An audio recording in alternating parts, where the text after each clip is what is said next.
Hi, Raven. I'm a typical long-time listener but first-time poster.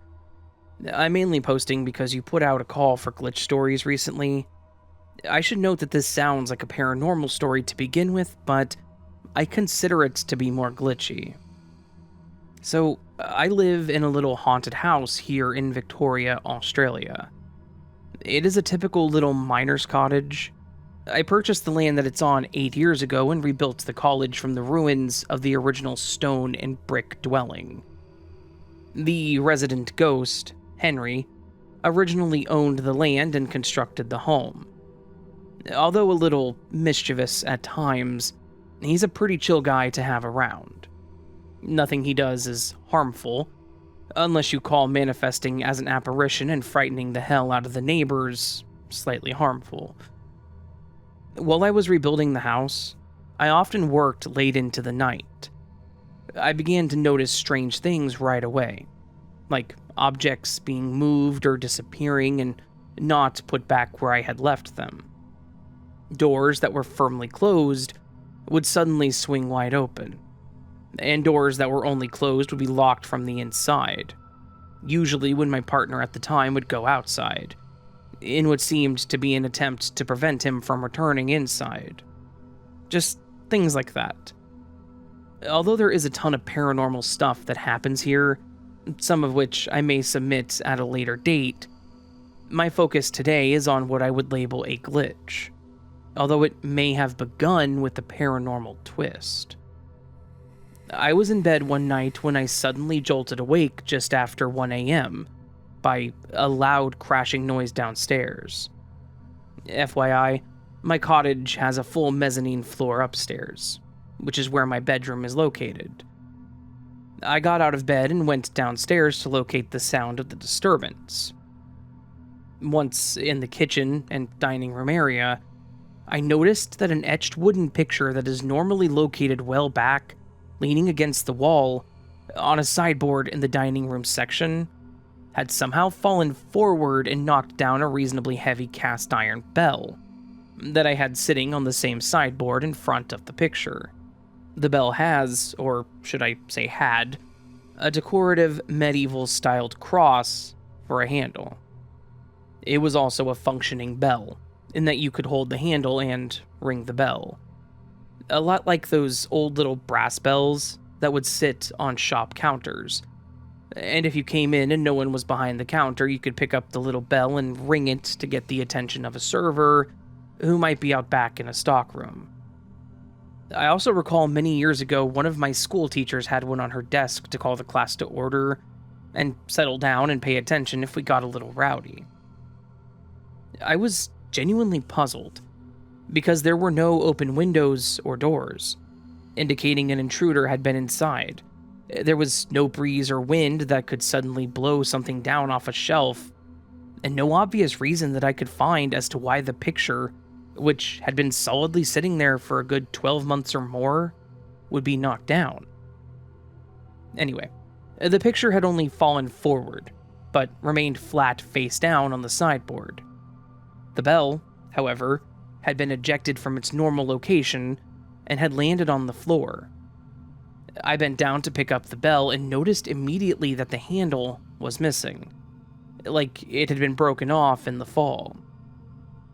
I thought this was strange, for a strong cast iron bell to break so easily. The fall was not high impact.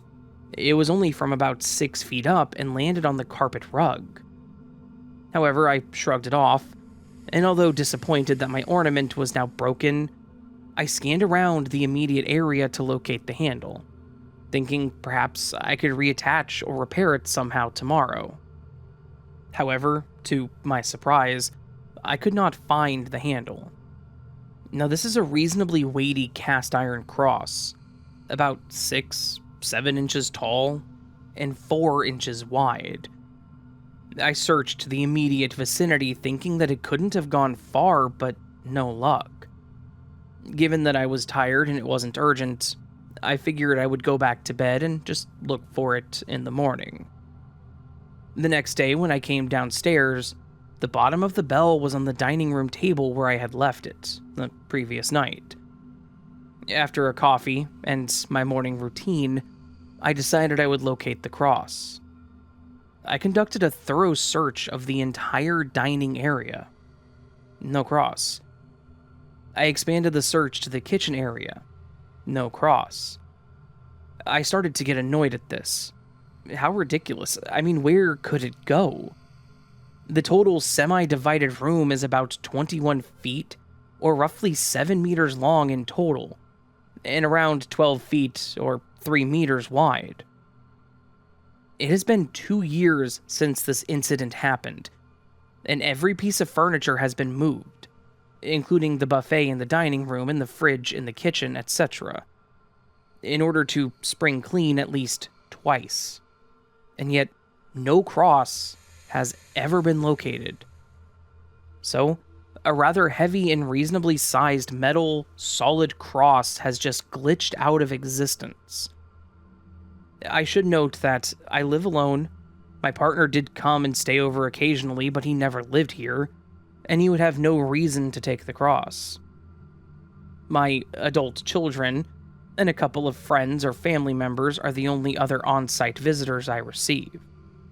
And I can't think of a valid reason one of them would have to try and pocket an obvious metal cross that belongs to me and make off with it, should they have magically found it. As I'm sure I have informed them all at some stage that it's missing. So, I guess I'll just have to wait and see if the Matrix decides to glitch it back into existence one day.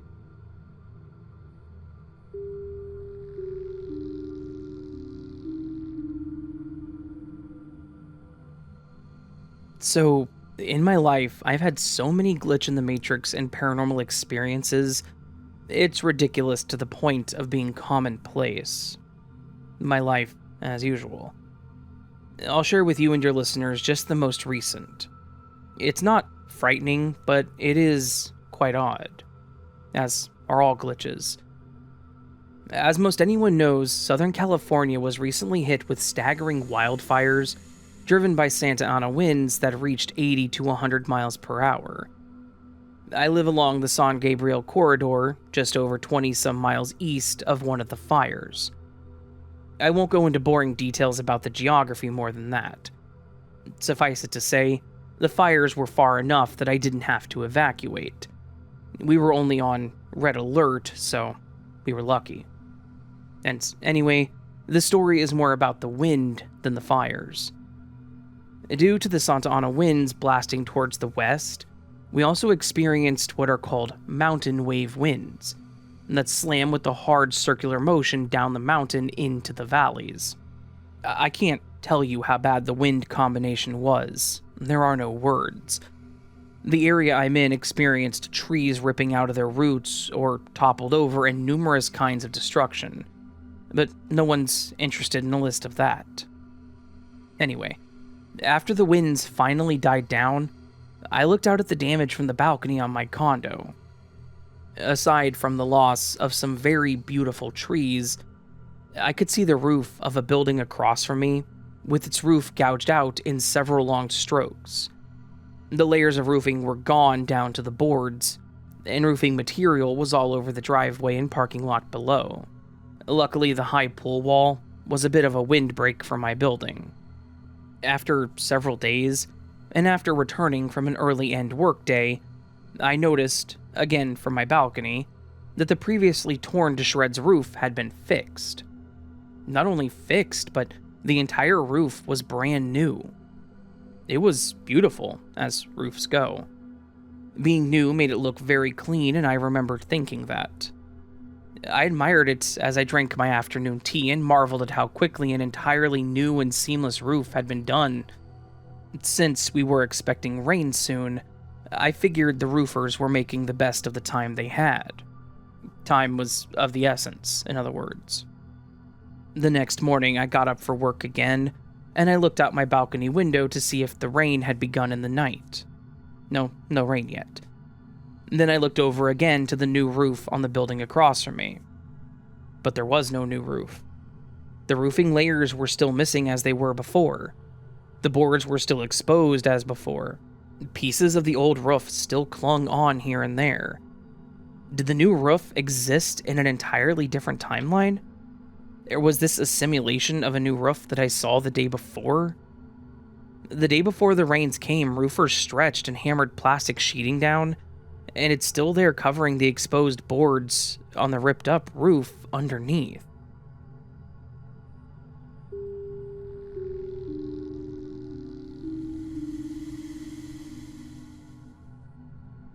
Hello, Raven. I've been tuning into your podcast for a few months now, after my algorithm kept suggesting that it would be a podcast that I would be interested in. And the algorithm was correct. You're an excellent narrator, and I love listening to you read all the stories, but I enjoy the Glitch in the Matrix ones the most. I've long been a fan of glitch stories, and listening to other people's stories has encouraged me to send you mine. I will preface this by saying that I am a woman in my mid-50s. My husband, early 50s, and I have been married for almost 20 years. We're both skeptics, and though we both love reading about paranormal experiences and phenomena, we tend to be able to find rational, scientific explanations to much of it. But there are always these experiences that just defy explanation. The following was one of those experiences. I also want to add that I was not drinking or taking any mind-altering drugs the night that this occurred. Before the pandemic shut everything down, and we all went from in-person meetups to Zoom, my husband had been part of a writers group that would meet every Wednesday night at a local comic book store to share ideas and discuss whatever they were currently working on. We would often go straight from work over to the store and would usually get home around 9:50 to 10 p.m. The way that our house is set up, the front door opens to our living room, and you turn right to enter the dining room area, which we use as an office space, and then continue down the hallway to the bedrooms and bathroom. That night, as with many nights, I was seated at my computer in the office area. My husband came home from the meetup a little earlier than usual that night. It was probably around 9 p.m. I heard him unlock the front door. He came in. We said a quick hello to each other, and he continued past me down the hallway into the back of the house. Nothing unusual about that. I figured he had to use the bathroom and would come back into the dining room/office area when he was done to sit at his desk, which faced mine. And then he would tell me about anything interesting that had happened at the meeting. I went back to scrolling on social media, or whatever I was looking at, and didn't really think much more about it until I realized it had been like half an hour since he'd come home. Now, to call out my husband a little bit here, he is a bathroom reader, so spending an extended period of time in there isn't unheard of. He gets caught up in reading and the time just goes by. Over the years, it's become a joke between us. So, I gave him a few more minutes, but then decided to check on him. I went down the hall to the bathroom, but the door was wide open and the light was off. That was a bit strange, but I thought maybe he had gone outside into the backyard for some reason. If he used the bathroom and then had gone out the back door, there's a chance I wouldn't have heard him since I was at the front of the house. I went out into the backyard, but the lights were off on the deck, as well as in the garage, and his small workshop area next to the garage. I walked around the yard anyway to make sure, including up both sides of the house. I couldn't think of a reason why he might be over there, but I wanted to be thorough. He wasn't in any of these places. At this point, I wasn't scared per se, but more just puzzled. I even thought maybe he had gone back to his car to get something. It would have been weird for him to leave through our back gate, which faces an alley, instead of coming back up the hall and leaving through the front door, but I was trying to think of any possible place he might have gone. So I checked outside around the house too. We're on a corner. But I found no one. I came back in, checked the whole house one more time. We live in a fairly small one-story home, so there's not that many places he could have been hiding. And finally accepted that I was indeed the only person in the house. At that point, I decided to text him. I sent, "Hey, where are you?" to his phone. And he replied back almost immediately saying, "I'm still at name of comic book store. Why?" To which I said, "Well, I've got quite a story for you when you get home." To this day, I don't know exactly what happened that night. I didn't just see him. I heard the door open. We spoke to each other. I heard him walk down the hall and close the bathroom door.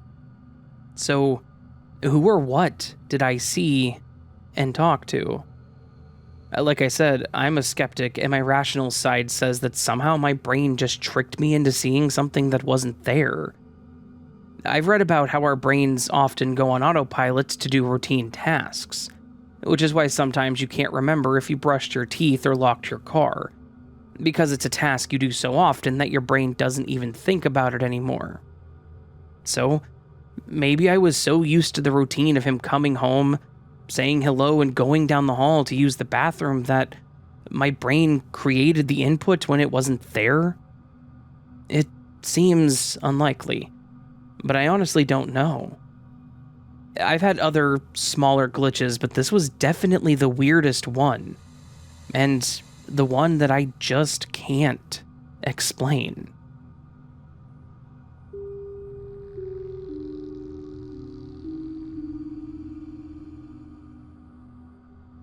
Hi, Raven. I love your podcast. I guess I should start by telling you how I found your podcast, which is kind of a glitch itself. I actually had a dream with Keanu Reeves. I know, it seems silly at the time, but the dream was actually very vivid and meaningful. He was telling me how nothing we see is real and how there are many portals constantly taking us from one reality to another. I told my friend about it while visiting her, and then a couple of days later, I saw a post on social media. It was Keanu with a quote that pretty much repeated what I saw in my dream. I never typed anything about the dream on an internet search, as this was just a conversation I had with a friend. I sent this friend the post, and we were both amazed. Well, this is what led me to find your channel. Anyway, this is my glitch story. This was about 20 years ago. My friends and I had driven to Tampa, Florida, to attend the Hallow Scream event at Busch Gardens that they held every year. We were staying at my friend's dad's timeshare, which was about an hour drive to Busch Gardens, without traffic. We got to the event around 10 p.m., enjoyed ourselves, had some drinks, but we were not drunk, and made sure we sobered up by the time we left the park. I remember getting in the passenger seat riding shotgun. My friend was driving and my other friend was in the back seat. We chatted about the event for a bit, and I remember looking at the time, which was about 2 a.m. Next thing I know, we're parked in front of the timeshare.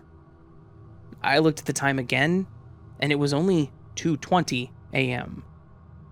My two friends also, quote, woke up at the same time as me and seemed confused that we were already there. And actually, none of us knew how we had made it back in just 20 minutes, and none of us remember falling asleep or the drive back. I asked my friend who was driving if he remembered parking, but he said he only remembered being on the highway and a bunch of lights. There is no way we made it back in 20 minutes, even in the middle of the night, as it was a 1-hour drive. We didn't mention it again, and I actually forgot about it until I heard one of your episodes about glitches in the Matrix, and someone from Tampa had a similar experience of feeling like they were teleported from one place to another that made no sense of time. So maybe there is a portal in Tampa. I hope you like the story, and I will share more if I can.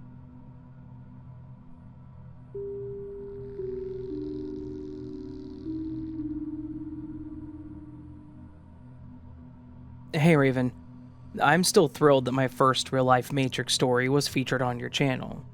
Here's my second entry. I've always been interested in the metaphysical. Ever since I was a child, I wanted to have powers like the people in movies. Whether it was Carrie White's ability to toss a taunting kid off his bike with her mind, or harness the Force like Luke Skywalker. I would make flashcards with different symbols on them and ask my sister to hold them up so I could guess what it was, to test for ESP. That's extrasensory perception. I rarely got the correct answer. Fast forward a few decades, and there I was sitting on my bed trying to have what is called an OBE, an out-of-body experience. The Monroe Method was the book I was obsessed with on the topic.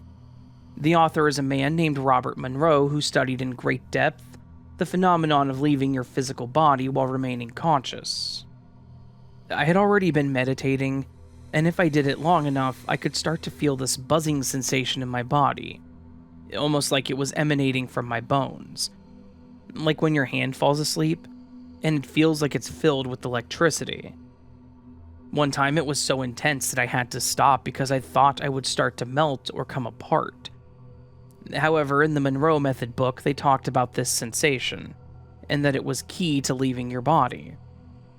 This was great news to me because I realized that I had been unknowingly practicing the first half of the method for about a solid year before I even knew about the book.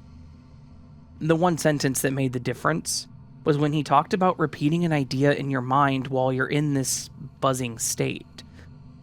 The idea of saying to yourself, "Wouldn't it feel nice to float?" I tried it over and over with no results. I believe I was just trying too hard, and too much, like trying too hard to fall asleep. It never works. I was sitting on the edge of my bed this whole time, and out of frustration, I flopped back into the middle of my mattress. Now, I was looking up at my ceiling and still had the buzzing sensation. I tried a few more times. Wouldn't it feel nice to float? Suddenly, the buzzing sensation began to pull upwards. As I ascended, I could feel a peeling away like I was floating up out of heavy, wet clothes. I then found that my vision was now looking directly at my closet. Strange. Turns out, I wasn't floating up, but just sitting up. Or at least that's what I thought. Since I now felt free of the heavy clothes, I felt incredibly light and at ease. All the while, the buzzing remained. Pretty wild that I was able to sit up just by thinking a thought and without any physical effort involved. It was then that I looked back and saw myself still laying in the bed, eyes closed. Up until that moment, I felt strangely fine. A bit like what Pink Floyd would call comfortably numb, but seeing myself laying there took me out of the moment. I thought, oh no, I left my body. What if I can't return? What if I float away through the ceiling or fall through the floor? Right then, I felt a force pulling me back down like a heavy gravity. I slipped back into the dense, wet suit called my body and opened my eyes. I was now staring at the ceiling again. I instantly sat up and began frantically touching and pinching myself all over to establish that I was back in my old physical self. I even pulled at my hair. Yep, I was me again. I've been a different person ever since that night. Much more calm about life and death. The old me obsessed over and feared the idea of dying, but something became very clear to me after this incident. I now know that the real me isn't this wetsuit, but that sensation that was able to lift out of it. That part felt immortal, whereas my human flesh body feels incredibly vulnerable and more mortal with each year that passes. Yes, this shell will one day seize up and die, but that inner essence, whatever it is, won't go down with it. I had to feel it to know it. Otherwise, it would have just been a belief or a theory that I read in some book. And finally, the experience also gave me a new appreciation for my physical body. I now see it as a spacesuit that I have to wear while I'm on this planet, in this reality. I'm going to do my best to take care of it, so I can traverse this strange place for as long as possible. You might be wondering if I continued to practice having OBEs. To tell you the truth, not really. I feel the sensation coming on during meditation, and I'll sit with it, but won't try to escape. It's almost like once you know, and don't have to keep experiencing it. I've heard many people say it's the same when you take certain substances like salvia or DMT. You see the other side, and you're good. And that being said, when I'm old, frail, and confined to a bed or wheelchair, you can bet that I'll be taking plenty of journeys outside the body. At least, until I'm no longer welcome back in.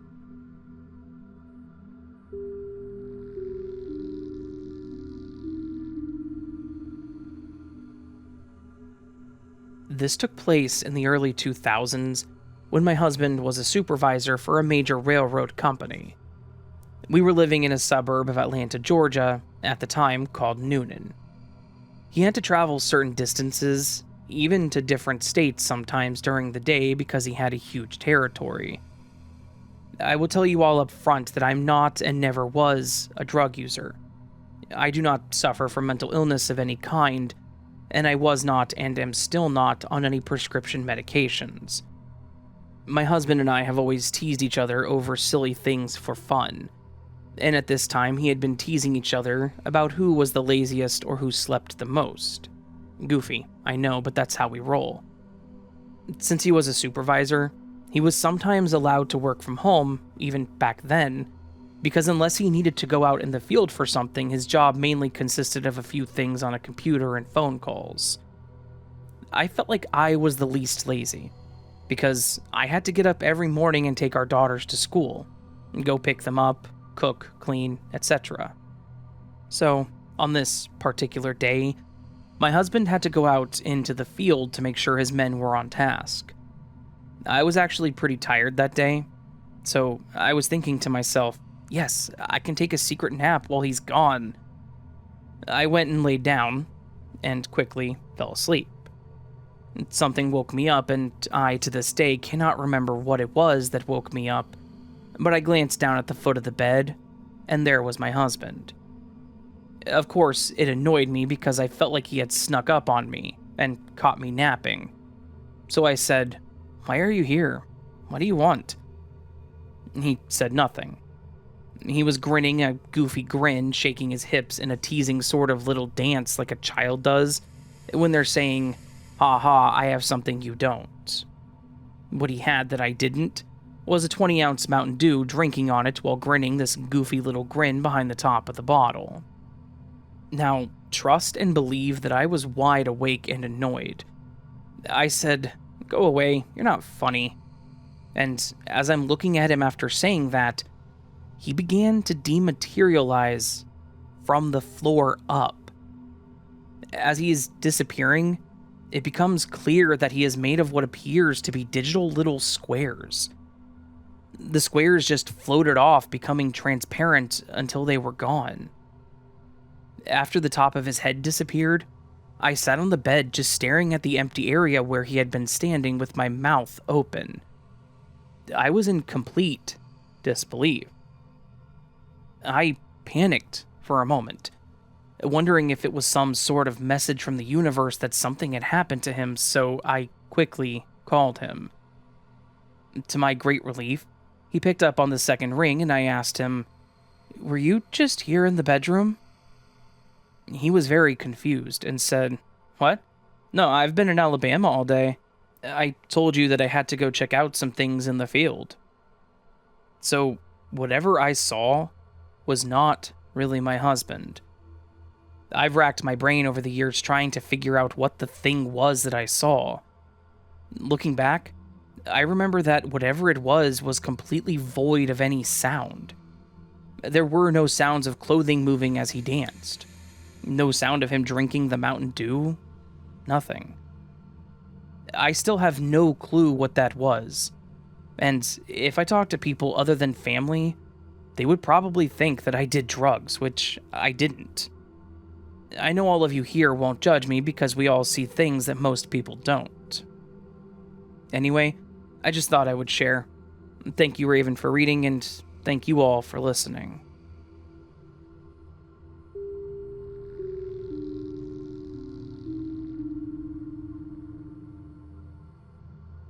Thank you for sharing these stories, Raven. Our reality is a lot stranger than people like to think. My girlfriend, now wife, used to rent a house about a 10-minute drive from where I worked. I held this job for close to 10 years, so I had a very consistent routine for my morning before work. I had to be there to punch the time clock by 6 a.m., so I would typically wake up around 5:40 a.m., throw my work clothes on, and just head straight there, usually getting there a few minutes early. It was so routine for me that I usually would wake up on my own around the same time every day without an alarm. But I did have one set for 5:45 a.m., just in case. One particular morning, I woke up at around 4:30 a.m. I looked at my phone and figured it was too early to get up, so I tried to fall back to sleep. I tried and tried to fall asleep again for what felt like an hour. And I looked at my phone again to see that only 10 minutes had passed. I finally gave up and went down to the kitchen and made a cup of coffee, which I will note is something I rarely did at home. And I sat and drank it at the kitchen table to pass a little time. I sat there drinking my coffee, thinking that some more time had passed, so I figured it was getting close to the time for me to head out. To my surprise, I checked the time on my phone again to see that only another 10 minutes had passed. So, I finally just tell myself that I'll just head to work early and just hang out there until a reasonable time to which I can punch in. There were only 2 roads to get to my work. My street, and then a side street that connected to mine to get to the road my work was on. About a mile down from our work building is a major highway that has an overpass that crosses the road that my work building is on. There's a red light before the underpass with a median in the middle. As I'm sitting at the red light, I notice something. I noticed that nothing was open on my way. No gas stations, no stores, nothing. I also noticed that there were no other cars on the road, or even passing over the road that I was on over on the highway. And thinking back up to that point, I don't recall seeing any other vehicles.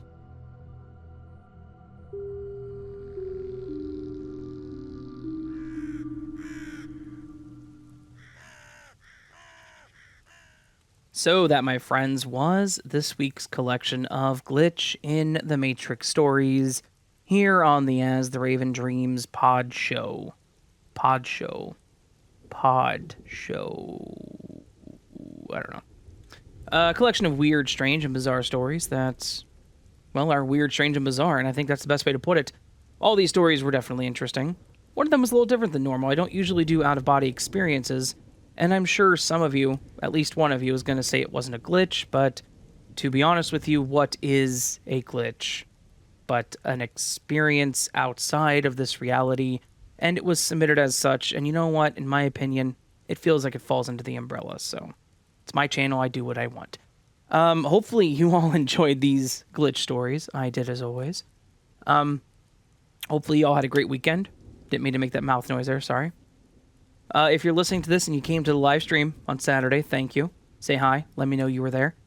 I appreciate that. If you didn't get to make it, just know I am live streaming on Saturday nights now. Typically around 6 p.m. Central to around 9 p.m. or 10 p.m., depending on how long I wish to go and how long I could stay awake. I am an old man, so I fall asleep around 9:30. It's not true. I do get tired around then, and I like to read before bed, so I like to go to bed around 9:30 or 10, because I don't like to stay up till 11 reading, so yeah. Anyways, check me out. Come around on Saturday if you're around. I'd love to have you here. Just say hi. We've been playing games lately. This next upcoming stream, I believe we're doing a community game night somehow. We're going to figure it out. Probably do some sort of Jackbox game, since I know those don't require everyone to have the game, so yeah. Should be a good time. Should be a good time. Should good. At least I think it will be. I don't know. It will be. One way or another. Anyways, again, hopefully you all enjoyed the stories. I did. If you did, please do hit that like button. If you're new to the channel and liked what you heard, consider subscribing to the channel. You can also join memberships or Patreon to get early access to content like this and other things, depending on how you sign up. You can also listen to the podcast on other platforms, such as Audible and Apple and a Spotify. And I said a Spotify because the other two were Audible and Apple and started with A's. Anyways, Spotify, Pandora, whatever. Wherever you listen to podcasts, I'm probably there. Just search As the Raven Dreams. If you have a story, send it to me at astheravendreams.com or my email, which is also on the website. Now, the other thing we do on these videos is the word of the week. Now, last week, a good number of you used the word of the week, which I think was contingent. I'm not looking right this second, but if it was, great. If not, don't listen to me. On the screen right now is a collection of all the screenshots I took of last week's Word of the Week comments. All these people went above and beyond using the Word of the Week in a sentence. I do appreciate them doing so. And as such, they get featured at the end of this video, which is amazing for them. For me, it's also amazing, too, because I get to get some extra words escaping me. Interactions, whatever you want to say. Engagement, that's the word.